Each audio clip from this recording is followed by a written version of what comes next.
Sejarah mencatat bahwa pada awal abad ke-8 Masehi, wilayah Sindh yang berada di bagian selatan Pakistan sekarang menjadi saksi dari sebuah peristiwa besar yang dikenang dalam sejarah Islam, yaitu pengepungan Sindh yang terjadi pada tahun 711. Peristiwa ini bukanlah sekadar penaklukan militer, tetapi juga menjadi pintu masuk bagi peradaban Islam ke wilayah anak benua India. Para sejarawan Muslim menempatkan peristiwa ini sebagai salah satu momentum penting yang membuka jalan bagi penyebaran Islam, perdagangan, serta percampuran budaya di kawasan tersebut. Konteks awal dari pengepungan Sindh berawal dari masa pemerintahan Bani Umayyah. Saat itu, khalifah yang berkuasa adalah Al-Walid bin Abdul Malik. Di bawah kepemimpinan dinasti Umayyah, ekspansi Islam bergerak sangat luas, dari wilayah barat hingga Andalusia, dan dari timur hingga perbatasan India. Salah satu kawasan yang menarik perhatian para penguasa Muslim adalah Sindh, yang ketika itu dikuasai oleh Raja Dahir dari dinasti Brahman. Sindh dikenal sebagai wilayah strategis yang terletak di muara Sungai Indus, menjadi jalur perdagangan antara Arab, Persia, India, dan Tiongkok. Kekayaan sumber daya alamnya serta posisinya yang sangat penting menjadikan wilayah ini sangat berharga. Penyebab utama terjadinya ekspedisi ke Sindh, menurut sejarawan Muslim, bermula dari insiden perompakan laut. Sebuah kapal yang membawa tawanan Muslim perempuan dan anak-anak dari wilayah Ceylon yang hendak dikembalikan ke negeri Muslim dicegat oleh perompak dari wilayah perairan Sindh. Ketika berita itu sampai ke telinga Hajjaj bin Yusuf, gubernur Umayyah di Irak, ia merasa sangat marah. Ia menulis surat kepada Raja Dahir agar para tawanan segera dibebaskan dan para perompak dihukum. Namun Dahir menolak dengan alasan ia tidak mampu mengendalikan para perompak yang beroperasi di wilayah lautnya. Jawaban itu semakin menambah amarah Hajjaj. Ia kemudian melaporkan kejadian itu kepada Khalifah dan meminta izin untuk mengirim pasukan ke Sindh. Khalifah mengizinkan dan Hajjaj segera menyiapkan ekspedisi besar. Ekspedisi pertama yang dipimpin oleh Ubaidullah bin Nabhan mengalami kegagalan. Pasukan Muslim menghadapi perlawanan sengit dan kondisi alam yang tidak mendukung. Setelah kegagalan tersebut, Hajjaj tidak patah semangat. Ia menyiapkan pasukan yang lebih besar di bawah pimpinan seorang pemuda berusia sekitar 17 tahun yang bernama Muhammad bin Qasim. Pemuda ini dikenal sebagai sosok yang cerdas, pemberani, dan memiliki kemampuan militer yang luar biasa meskipun masih sangat muda. Hajjaj memberinya wewenang penuh untuk menaklukkan Sindh dan membebaskan para tawanan Muslim. Muhammad bin Qasim memimpin pasukan yang terdiri dari sekitar 6.000 prajurit berkuda serta dilengkapi dengan peralatan militer berat seperti mesin pelontar batu yang disebut manjanik. Mereka bergerak dari wilayah Persia, melewati Baluchistan hingga tiba di perbatasan Sindh. Ketika memasuki wilayah musuh, ia menunjukkan kecerdasannya dalam strategi perang. Ia tidak hanya mengandalkan kekuatan senjata, tetapi juga menjalin komunikasi dengan penduduk setempat yang merasa tertindas oleh pemerintahan Raja Dahir. Hal ini membuat sebagian penduduk memberikan dukungan moral, bahkan logistik kepada pasukan Muslim. Pertempuran besar terjadi di dekat kota Debal yang merupakan pelabuhan penting di Sindh. Kota ini dikepung dengan strategi ketat. Muhammad bin Qasim memerintahkan penggunaan manjanik terbesar yang diberi nama Al-Uruj untuk menghancurkan tembok kota. Setelah tembok berhasil dilemahkan, pasukan Muslim menyerbu masuk dan menguasai Debal. Kemenangan di Debal membuka jalan menuju penaklukan kota-kota lain di Sindh. Dari Debal, pasukan bergerak ke wilayah Nairun, Sehwan, hingga Raor. Raja Dahir tidak tinggal diam. Ia mengumpulkan pasukan besar dan menghadapi Muhammad bin Qasim di tepi Sungai Indus.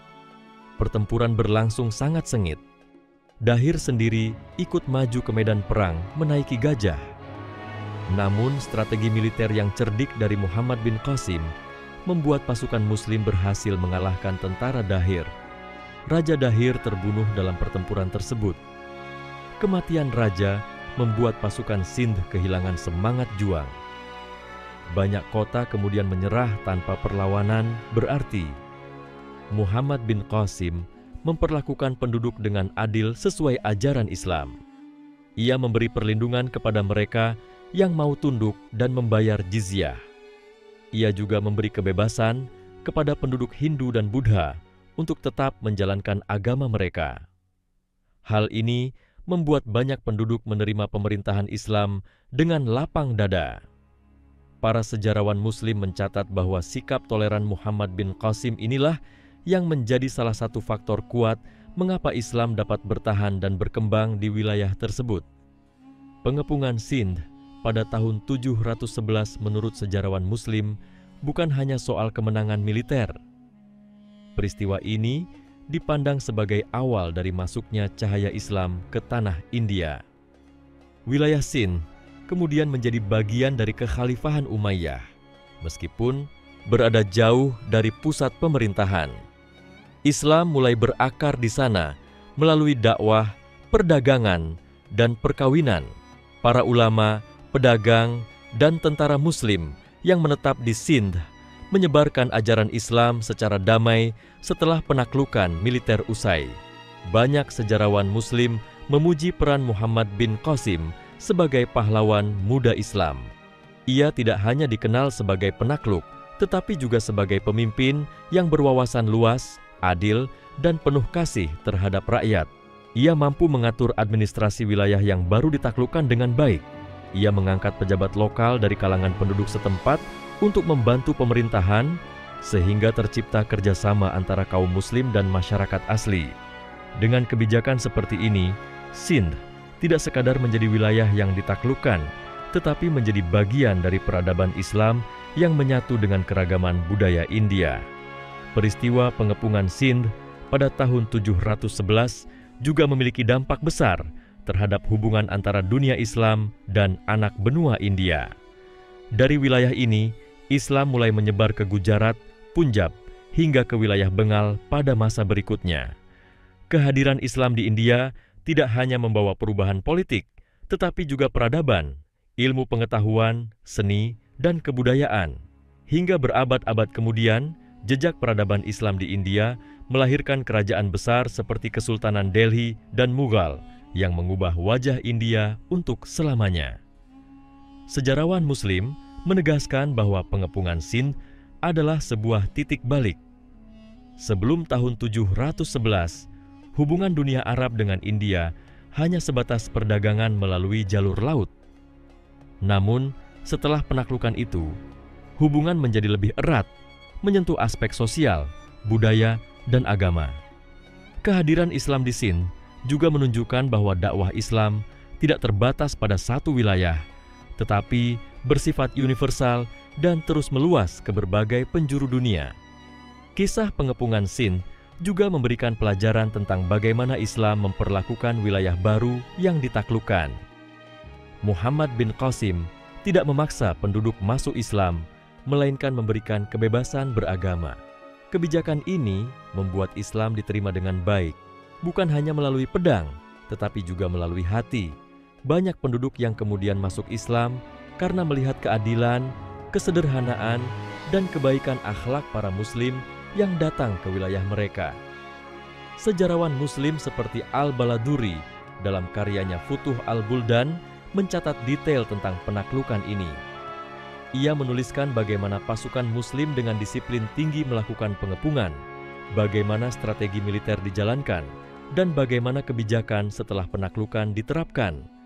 Catatan-catatan inilah yang menjadi sumber utama dalam memahami peristiwa tersebut. Dari catatan itu pula diketahui bahwa Islam tidak hanya datang membawa kekuatan, tetapi juga membawa keadilan, aturan hukum, dan tata pemerintahan yang lebih teratur dibandingkan dengan pemerintahan sebelumnya. Dengan demikian, pengepungan Sindh tahun 711 adalah peristiwa penting dalam sejarah Islam. Ia menandai awal mula pertemuan dua peradaban besar, yaitu peradaban Islam dan peradaban India. Pertemuan ini melahirkan proses panjang yang diwarnai dengan kerjasama, asimilasi, bahkan kadang konflik. Tetapi pada akhirnya, menghasilkan sebuah warisan sejarah yang sangat berharga bagi umat manusia. Setelah kemenangan Muhammad bin Qasim atas Sindh dan wafatnya Raja Dahir, berbagai wilayah di sepanjang Sungai Indus mulai menerima kekuasaan Islam. Kota-kota penting seperti Brahmanabad, Multan, dan Alor jatuh ke tangan pasukan Muslim. Di Multan, Muhammad bin Qasim menemukan sebuah kuil besar yang menjadi pusat kekayaan dan penyembahan bagi masyarakat setempat. Alih-alih menghancurkannya secara total, ia memanfaatkan sebagian bangunannya untuk kepentingan administrasi dan membiarkan masyarakat tetap beribadah di sana dengan syarat membayar pajak yang telah ditetapkan. Kebijakan seperti ini membuat banyak penduduk menghormatinya sebagai pemimpin yang adil.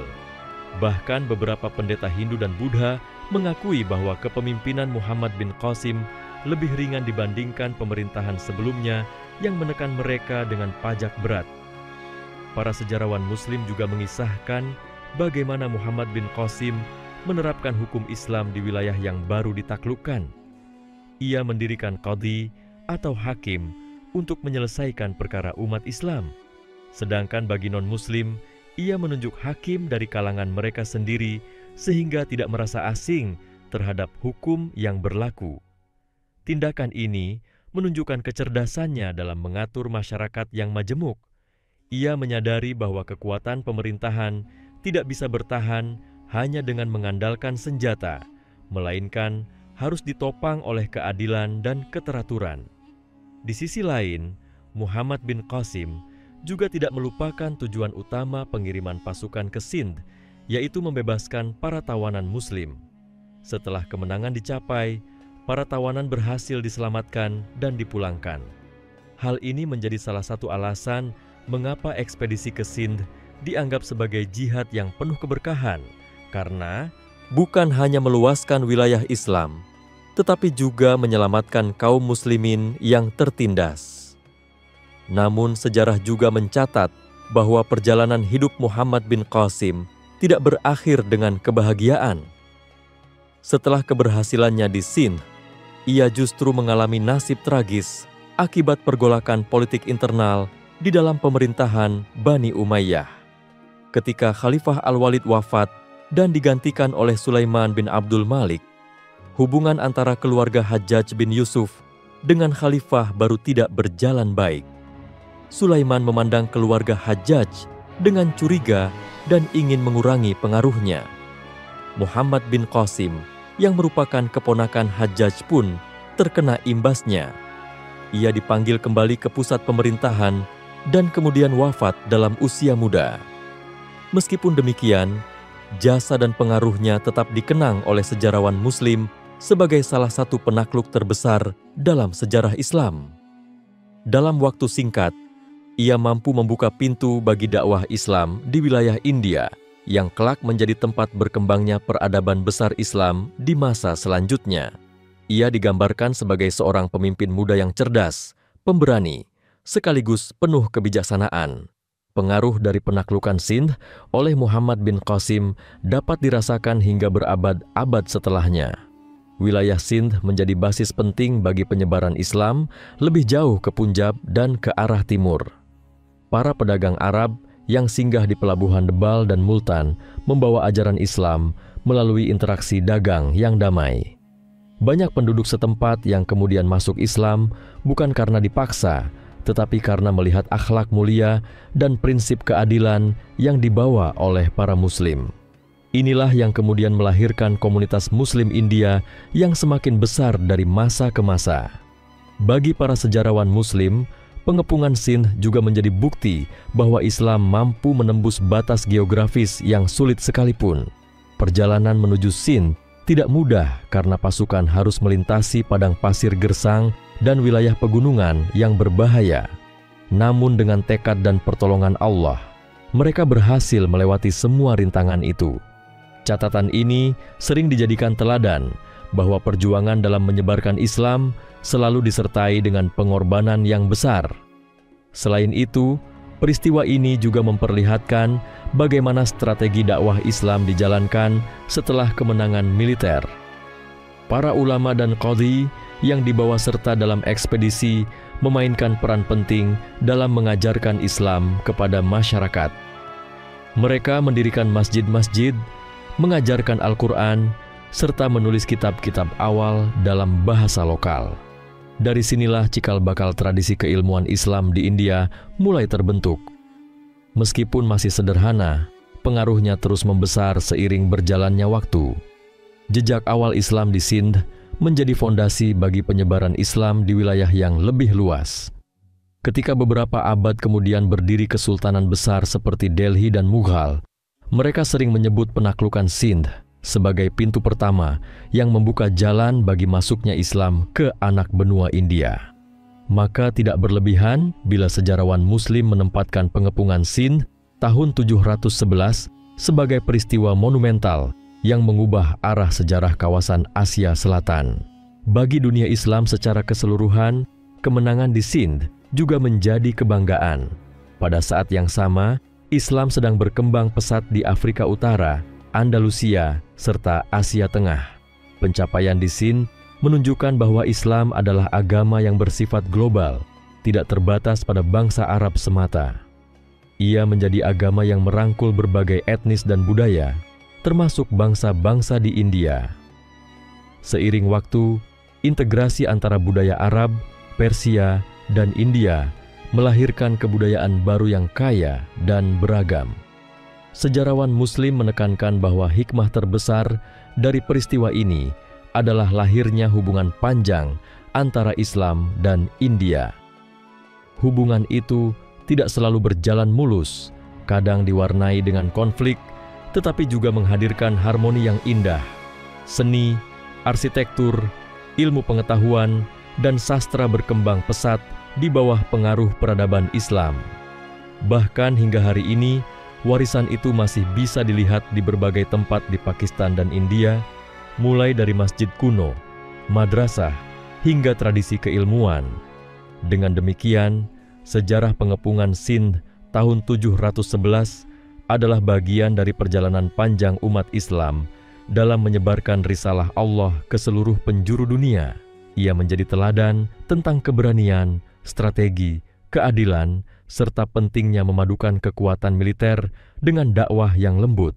Muhammad bin Qasim yang memimpin pasukan pada usia sangat muda telah memberi contoh bahwa seorang pemimpin sejati adalah yang mampu menegakkan keadilan, melindungi rakyatnya, dan menanamkan nilai-nilai luhur Islam dimanapun ia berada. Setelah wafatnya Muhammad bin Qasim, wilayah Sindh memang mengalami pasang surut dalam pengelolaan politik, namun jejak yang ia tinggalkan tidak hilang begitu saja. Banyak penduduk yang telah berinteraksi dengan pasukan Muslim tetap mempertahankan hubungan baik dengan dunia Islam. Para pedagang Arab terus berdatangan ke pelabuhan Sindh, membawa barang dagangan sekaligus memperkenalkan nilai-nilai Islam. Melalui interaksi inilah ajaran Islam semakin dikenal luas, bahkan di luar wilayah yang secara langsung ditaklukkan oleh Muhammad bin Qasim. Para sejarawan Muslim memandang bahwa meskipun pemerintahan Umayyah kemudian melemah dan digantikan oleh Abbasiyah, namun pintu yang telah dibuka oleh penaklukan Sindh tidak pernah tertutup. Di bawah Abbasiyah, jalur perdagangan laut antara Basrah, Oman, dan pelabuhan Sindh semakin ramai. Para saudagar Muslim menikah dengan penduduk setempat, membentuk keluarga-keluarga baru yang kemudian menjadi bagian dari komunitas Muslim lokal. Melalui cara yang damai ini, Islam menyebar ke berbagai pelosok hingga mencapai wilayah Gujarat dan Punjab. Sejarah juga mencatat bahwa pengaruh Islam di Sindh memperkenalkan masyarakat setempat pada ilmu pengetahuan dari dunia Arab dan Persia. Kitab-kitab tentang kedokteran, matematika, dan filsafat mulai diperkenalkan melalui penerjemahan. Banyak pemuda Sindh yang belajar kepada ulama Muslim dan membawa pulang pengetahuan baru yang kemudian memengaruhi tradisi intelektual mereka. Perkembangan ini menunjukkan bahwa penaklukan Sindh tidak hanya meninggalkan jejak militer, tetapi juga membawa peradaban dan ilmu.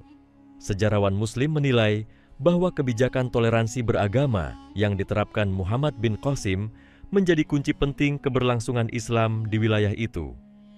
Penduduk Hindu, Buddha, dan Jain tetap diberi kebebasan beribadah, sementara mereka yang ingin masuk Islam disambut dengan tangan terbuka.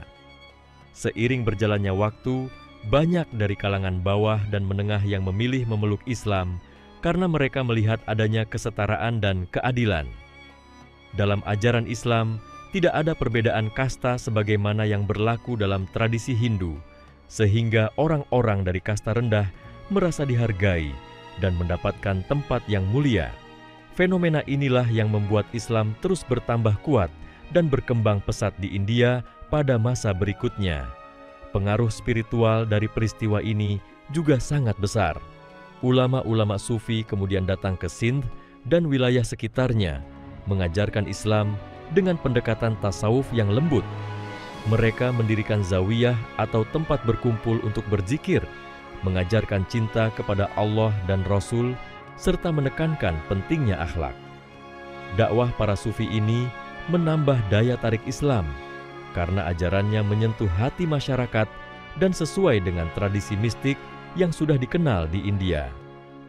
Dengan demikian, apa yang dimulai oleh Muhammad bin Qasim dalam bentuk penaklukan militer kemudian dilanjutkan oleh para ulama dan sufi dalam bentuk dakwah damai. Peristiwa pengepungan Sindh tahun 711 juga sering disebut oleh sejarawan Muslim sebagai cermin bahwa Islam tidak pernah memandang sebuah wilayah hanya dari sisi material semata. Tujuan utamanya adalah menegakkan keadilan, melindungi kaum tertindas, dan menyampaikan risalah Islam. Fakta bahwa ekspedisi ini berawal dari keinginan menyelamatkan para tawanan Muslim menunjukkan betapa besar perhatian Islam terhadap kehormatan umatnya. Bahkan setelah kemenangan dicapai, orientasinya tetap pada penegakan hukum dan kesejahteraan masyarakat, bukan hanya menimbun kekayaan.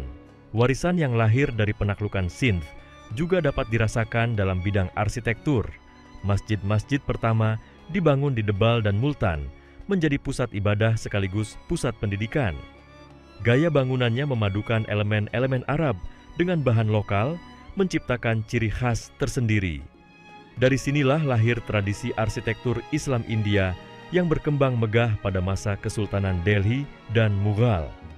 Semua itu dapat ditelusuri akarnya hingga pada penaklukan pertama oleh Muhammad bin Qasim. Sejarawan Muslim bersepakat bahwa meskipun ekspedisi Muhammad bin Qasim berakhir singkat karena faktor politik, namun pengaruhnya berlangsung sangat panjang. Ia membuka pintu yang tidak pernah tertutup, pintu yang menghubungkan Islam dengan India. Dari pintu inilah lahir gelombang peradaban yang memperkaya dunia Islam secara keseluruhan. Pertukaran budaya, perdagangan, ilmu pengetahuan, dan seni antara Arab dan India menjadi semakin intensif. Bahkan beberapa teori matematika dan astronomi India masuk ke dunia Islam melalui Sindh, lalu diterjemahkan ke dalam bahasa Arab, dan pada akhirnya sampai ke dunia Eropa berabad-abad kemudian. Dengan demikian, penaklukan Sindh memberi manfaat bukan hanya bagi umat Islam, tetapi juga bagi sejarah peradaban dunia. Hingga hari ini, nama Muhammad bin Qasim tetap harum di Pakistan dan di dunia Islam. Ia dipandang sebagai pahlawan muda yang meletakkan dasar bagi Islam di Asia Selatan. Banyak sekolah, jalan, dan lembaga yang dinamai dengan namanya sebagai bentuk penghormatan. Para penulis Muslim menekankan bahwa semangat perjuangannya harus dikenang sebagai teladan keberanian dan keadilan. Usianya yang muda menunjukkan bahwa pemuda memiliki peran penting dalam mengubah arah sejarah. Sejarawan Muslim juga melihat pengepungan Sindh sebagai simbol bahwa Islam senantiasa membawa perubahan besar meskipun dimulai dari langkah yang sederhana. Peristiwa ini berawal dari pembelaan terhadap tawanan Muslim, namun kemudian menjadi pintu bagi sebuah peradaban besar. Dari sinilah lahir pelajaran bahwa setiap perjuangan yang dilakukan dengan ikhlas demi menolong agama Allah akan mendatangkan hasil yang jauh lebih besar daripada yang dibayangkan. Ketika kita menelusuri lebih jauh pandangan para sejarawan Muslim, pengepungan Sindh tahun 711 tidak hanya diletakkan sebagai catatan militer, tetapi juga sebagai bab awal dari sebuah transformasi besar di Asia Selatan. Muhammad bin Qasim dianggap telah meletakkan dasar bagi tata kelola baru yang membawa nilai-nilai Islam ke dalam kehidupan masyarakat setempat. Ia tidak menutup pintu bagi tradisi lokal, melainkan berusaha mengatur agar tradisi itu berjalan seiring dengan hukum Islam. Inilah yang menjadikan Islam bisa berakar dalam waktu lama. Setelah masa kekuasaan Umayyah berakhir, Sindh memang sempat mengalami masa pemerintahan yang goyah. Namun fondasi yang sudah dibangun membuat Islam tetap bertahan. Pada masa Abbasiyah, wilayah Sindh masih menjadi salah satu provinsi yang terhubung dengan Baghdad.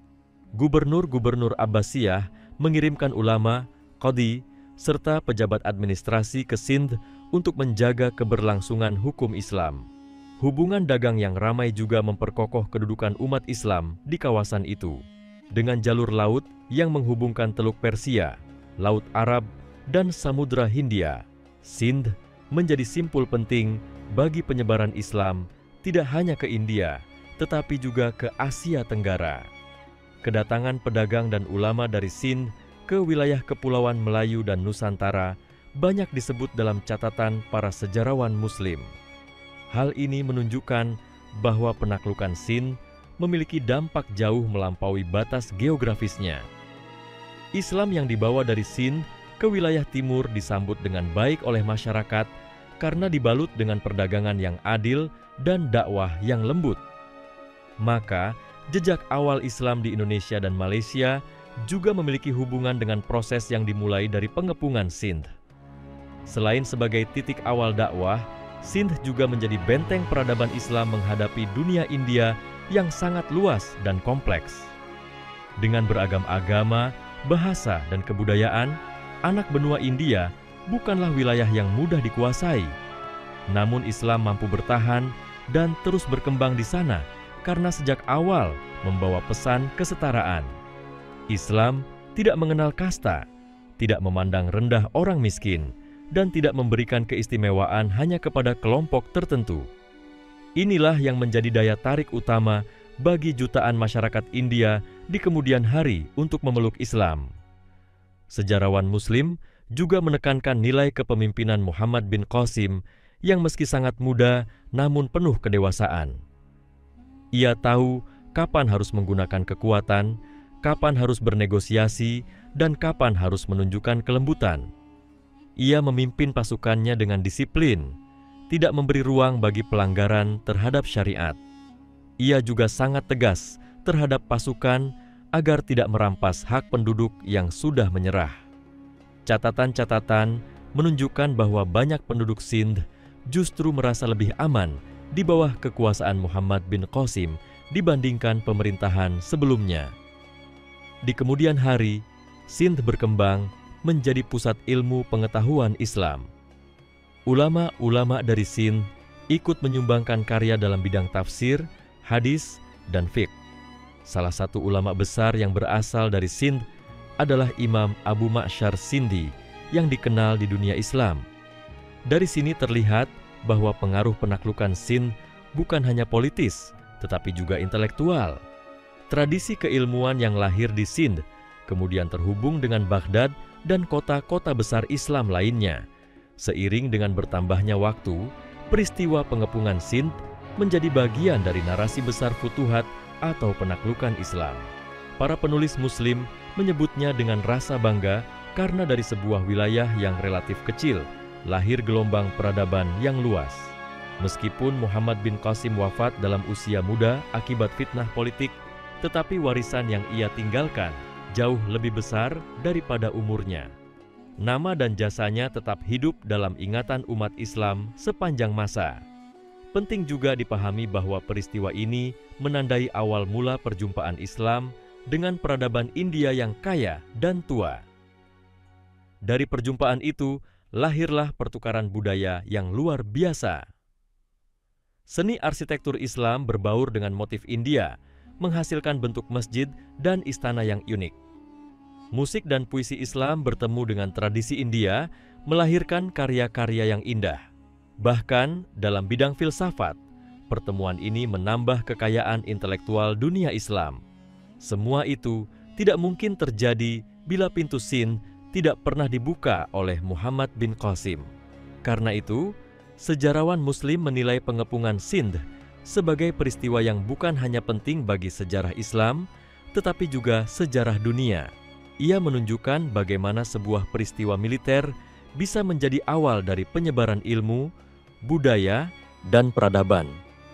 Ia juga menunjukkan bagaimana ajaran Islam yang menekankan keadilan, persaudaraan, dan ketakwaan mampu menarik hati masyarakat yang sebelumnya hidup dalam sistem kasta yang kaku.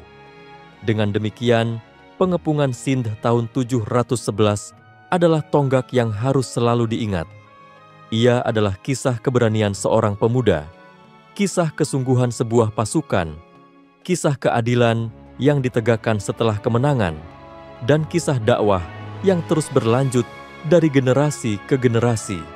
Peristiwa ini mengajarkan bahwa setiap langkah yang dilakukan dengan niat ikhlas, karena Allah akan menghasilkan perubahan besar, bahkan melampaui batas usia dan zaman.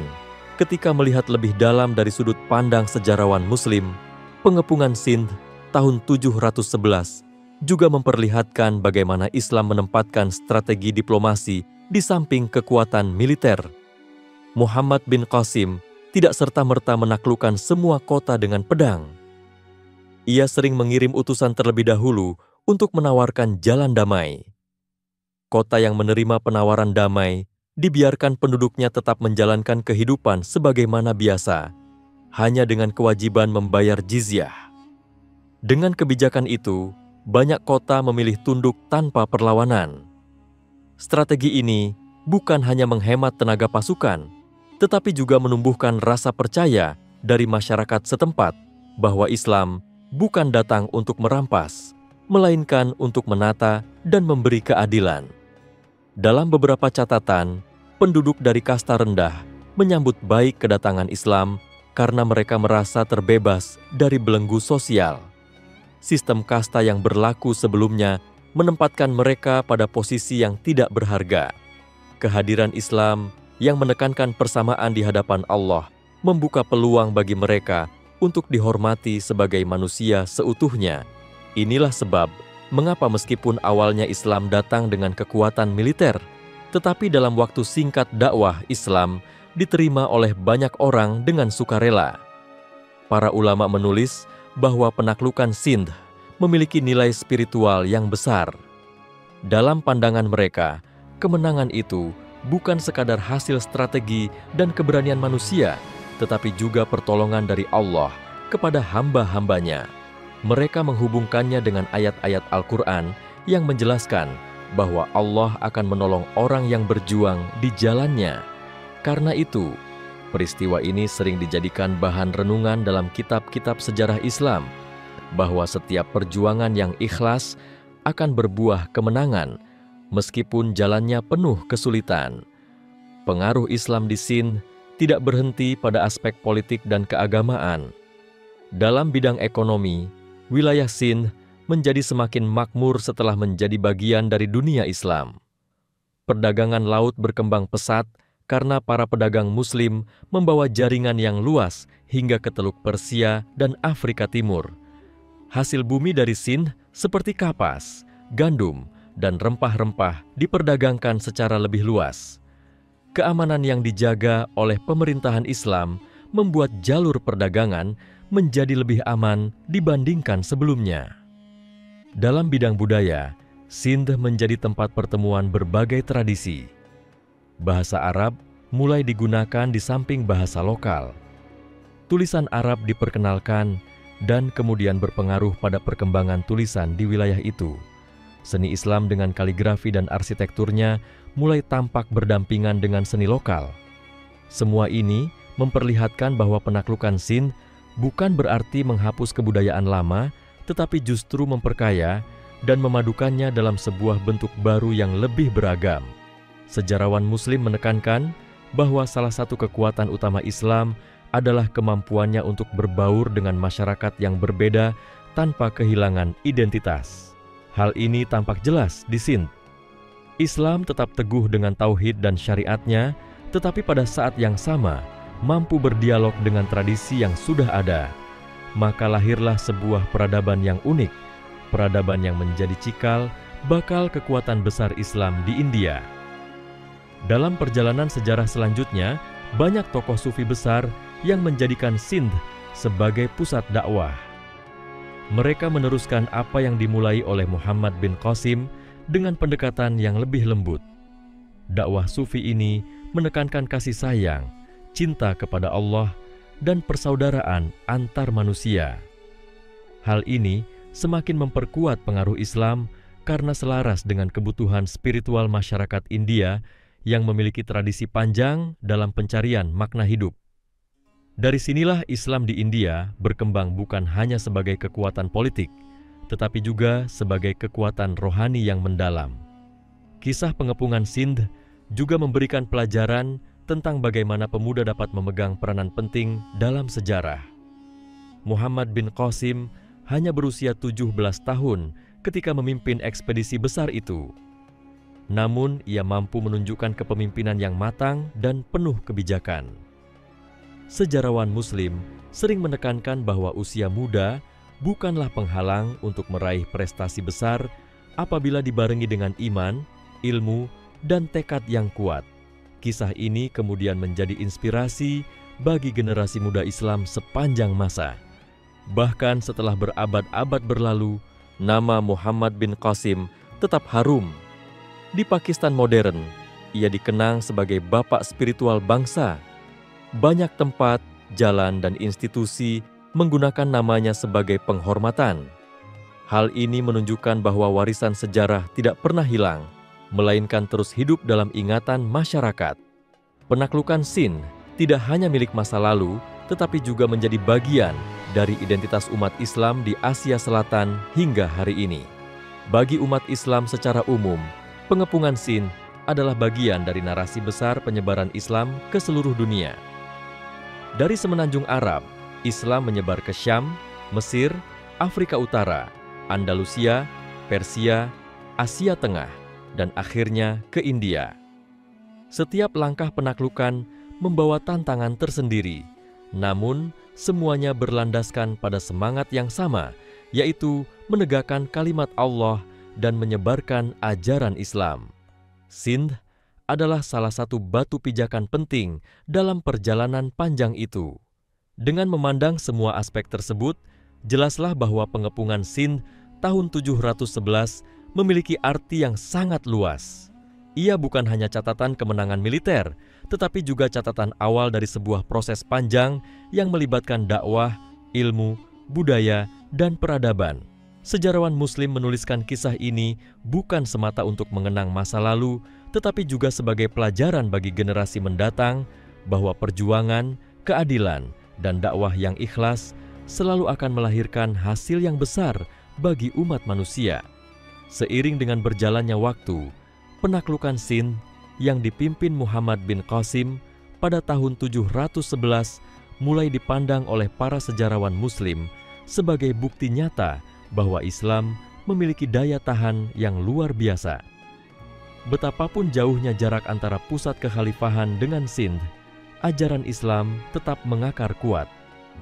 Hal ini tidak terlepas dari cara Muhammad bin Qasim menata pemerintahan setelah kemenangan militer. Ia tidak mengelola wilayah itu hanya sebagai tanah jajahan, melainkan sebagai bagian dari dunia Islam. Ia mendirikan masjid-masjid, menunjuk qadhi untuk mengurus hukum, dan memberikan ruang bagi masyarakat lokal untuk terlibat dalam administrasi. Dengan demikian, Islam di Sindh bukan sekadar kekuasaan yang dipaksakan dari luar, tetapi benar-benar tumbuh dalam kehidupan masyarakat. Para ahli sejarah Muslim menekankan bahwa Islam di Sindh bertahan karena membawa keadilan yang dirasakan nyata oleh masyarakat. Ketika sebelumnya rakyat harus membayar pajak yang sangat berat kepada penguasa lokal, setelah masuknya Islam, beban itu jauh lebih ringan dan lebih adil. Pajak jizyah yang dikenakan kepada non-Muslim justru memberi jaminan perlindungan, sementara mereka yang memeluk Islam terbebas dari beban pajak tersebut. Perubahan sistem ini membuat rakyat merasa mendapat kepastian hukum dan perlindungan yang lebih baik. Selain itu, Sindh juga menjadi pintu bagi interaksi ilmiah antara India dan dunia Islam. Dari wilayah ini, orang-orang Arab mulai mengenal karya-karya sastra dan ilmu pengetahuan India, ilmu astronomi, kedokteran, serta matematika India mulai diterjemahkan ke dalam bahasa Arab. Proses ini kemudian memberikan pengaruh besar pada perkembangan ilmu pengetahuan di Baghdad dan kota-kota besar Islam lainnya. Sejarawan Muslim menilai bahwa keberhasilan peradaban Islam dalam mengembangkan ilmu pengetahuan tidak lepas dari pintu yang dibuka pertama kali di Sindh. Pada masa setelah penaklukan, banyak ulama besar yang bermigrasi ke Sindh. Mereka tidak hanya mengajarkan syariat, tetapi juga mendirikan madrasah-madrasah sederhana. Pendidikan agama mulai mengakar di kalangan masyarakat. Anak-anak diajarkan membaca Al-Quran, mengenal akidah, serta mempelajari fiqh dasar. Dari sini lahirlah generasi Muslim Sindh yang semakin memahami agamanya dan kemudian ikut menyebarkannya ke wilayah lain. Para sejarawan Muslim juga menulis tentang peranan Sufi dalam memperkuat pengaruh Islam di Sindh. Setelah masa Muhammad bin Qasim, para Sufi datang membawa pendekatan dakwah yang penuh kelembutan. Mereka hidup sederhana, dekat dengan rakyat kecil, dan mengajarkan nilai-nilai akhlak. Melalui majelis dzikir dan syair-syair religius, mereka menarik banyak hati masyarakat. Tradisi ini sangat cocok dengan jiwa masyarakat India yang sudah terbiasa dengan kehidupan rohani yang mendalam. Maka tidak heran bila kemudian Sindh melahirkan tokoh-tokoh Sufi terkenal yang dihormati bukan hanya oleh Muslim, tetapi juga oleh non-Muslim. Dari sudut pandang sejarah Islam, penaklukan Sindh juga memiliki makna simbolis yang sangat kuat. Ia menandai bahwa Islam telah benar-benar menyeberang ke anak benua India, sebuah wilayah yang sangat luas dengan peradaban tua yang berakar ribuan tahun. Keberhasilan ini membuka jalan bagi berdirinya kerajaan-kerajaan Islam besar di India pada masa berikutnya. Tanpa langkah awal yang dilakukan Muhammad bin Qasim, sulit membayangkan bagaimana Islam bisa begitu kuat di India hingga melahirkan Kesultanan Delhi dan kerajaan Mughal yang besar dan berpengaruh. Meskipun Muhammad bin Qasim wafat dalam usia yang masih sangat muda dan tidak sempat menyaksikan buah jangka panjang dari perjuangannya, sejarawan Muslim tetap menempatkannya sebagai salah satu pahlawan terbesar. Namanya disejajarkan dengan para penakluk Islam di wilayah lain seperti Tharik bin Ziyad di Andalusia dan Sa'ad bin Abi Waqqas di Persia. Mereka semua adalah tokoh-tokoh yang membuka pintu peradaban baru dengan membawa cahaya Islam ke wilayah yang jauh dari Jazirah Arab. Peristiwa pengepungan Sindh juga menjadi teladan tentang bagaimana Islam menghadapi perbedaan budaya. Masyarakat Sindh pada saat itu memiliki tradisi yang sangat berbeda dengan masyarakat Arab, baik dalam bahasa, agama, maupun adat istiadat. Namun Islam berhasil berdialog dengan budaya tersebut dan tidak menolaknya secara mutlak. Nilai-nilai Islam disampaikan dengan cara yang membuat masyarakat merasa dihormati, sehingga lambat laun mereka menerimanya dengan sukarela. Hal ini menunjukkan betapa fleksibelnya Islam dalam berdakwah tanpa kehilangan prinsip utamanya. Dari sisi militer, catatan sejarah menunjukkan betapa luar biasanya strategi yang digunakan Muhammad bin Qasim. Ia memanfaatkan manjanik besar untuk menghancurkan pertahanan kota, mengatur pasukan dengan disiplin tinggi, serta menggunakan kuda dan unta sebagai sarana mobilitas cepat. Namun di balik semua strategi itu, ia tetap mengedepankan moralitas Islam. Ia melarang pasukan melakukan pembunuhan terhadap rakyat sipil, melarang perusakan terhadap rumah ibadah, dan menekankan pentingnya menepati perjanjian dengan pihak yang sudah menyerah. Nilai-nilai ini menjadikan perang yang ia pimpin berbeda dengan peperangan bangsa-bangsa lain yang sering diwarnai dengan pembantaian dan penghancuran total. Seiring dengan berlalunya waktu, masyarakat Muslim di Sindh terus berkembang. Mereka bukan hanya menjadi bagian dari komunitas Islam dunia, tetapi juga memberikan sumbangan penting bagi peradaban Islam itu sendiri. Tradisi keilmuan, perdagangan, seni, dan spiritualitas dari Sindh menjadi bagian dari mosaik besar dunia Islam. Semua ini berawal dari pengepungan Sindh pada tahun 711 yang dicatat dengan bangga oleh para sejarawan Muslim sebagai titik awal masuknya Islam ke anak benua India.